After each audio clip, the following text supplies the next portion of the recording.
यह हि भगं गन्त्रं प्रजाकर्ता प्रजापते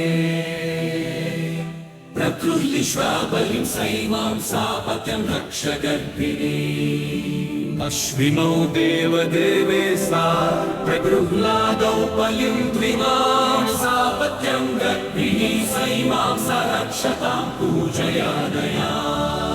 एकादश प्रोक्तः प्रगृह्णन्तु बलिं द्वागमप्रीतये रुद्रं नित्यं रक्षतु गर्भिणी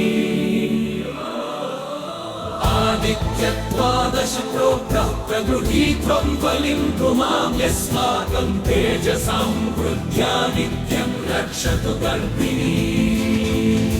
विनायका गणाध्यक्ष शिवपुत्र महाबल प्रगृह्णीष्व बलिं सैमा सापत्यं रक्ष गर्भिणी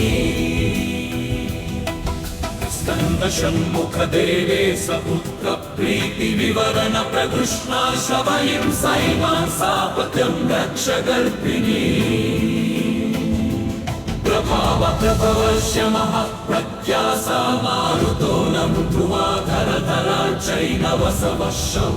प्रकीर्तितः प्रगृहीतं बलिं सैवां नित्यं रक्षतु गर्भिणी पितृदेवी पितृश्रेष्ठी बहुपुत्री महाबले बुधश्रेष्ठी निजावासे निष्पत्ते सौनकप्रिये बलिं सैमं सापत्तिनी रक्ष महादेव प्रभक्तानुग्रहकारका पक्षिवाहना गोविन्द सापत्यं रक्ष गर्भिणी यह हि भगं गन्त्रं प्रजाकर्ता प्रजापते प्रकृतिश्वा बलिं सैमां सापत्यं रक्ष गर्भिणी अश्विनौ देवदेवे सा प्रगृह्णादौ बलिं द्विमां सापत्यं गर्भिणी सैमां स रक्षतां पूजयादया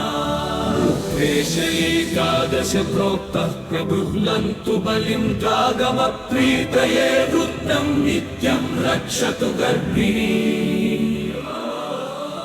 आदित्यद्वादश प्रोक्तः प्रगृहीत्वं बलिं पुमां यस्माकं तेजसां वृद्ध्या नित्यं रक्षतु गर्भिणी विनायका गणाध्यक्ष शिवपुत्र महाबल प्रगृह्णीष्व बलिं सैमा सापत्यं रक्ष गर्भिणी स्कन्दषण्मुख देवे सपुत्र प्रीति विवरण प्रगृह्णाश बलिं सैमा सापत्यं रक्ष गर्भिणी प्रभाव प्रभवस्य महप्रत्यासा मारुतो नं ध्रुवाधरधरा चैनवसवशौ प्रकीर्तितः प्रगृहीतं बलिं सैवां नित्यं रक्षतु गर्भिणी पितृश्रेष्ठी बहुपुत्री महाबले बुधश्रेष्ठी निजावासे निष्पत्ते सौनकप्रिये बलिं सैमं सापत्तिनी रक्ष महादेव प्रभक्तानुग्रहकारका पक्षिवाहना गोविन्द सापत्यं रक्ष गर्भिणी